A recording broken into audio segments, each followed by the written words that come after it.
fresh carnage on the 11th day of Israel's war on Gaza.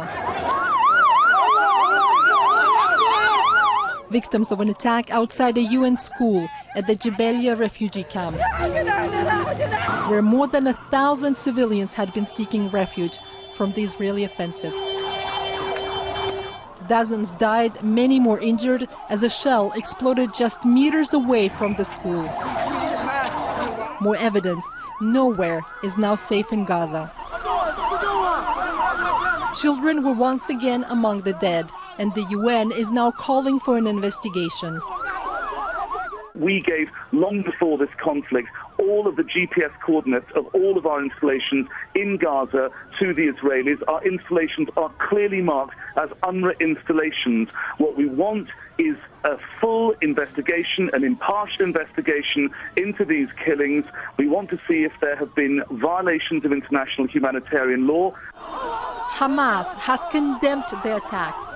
I think it's a new massacre in this Holocaust in Gaza. The schools are well known for the Israelis. They know that they are places for the United Nations, and they are hitting them. Just hours earlier, another attack on another UN school, killing 3 members of the same Palestinian family. But Israel insists Hamas is to blame for the civilian deaths, not the Israeli fire.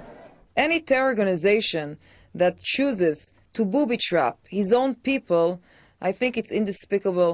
I think that it's not moral, and I think that Hamas does not really care for its own people.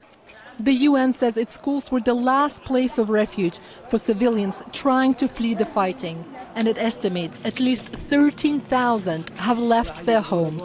But they have nowhere to go, as all the crossings out of Gaza remain closed.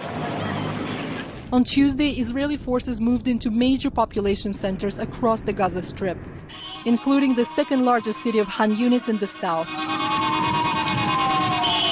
bringing more destruction, panic and grief.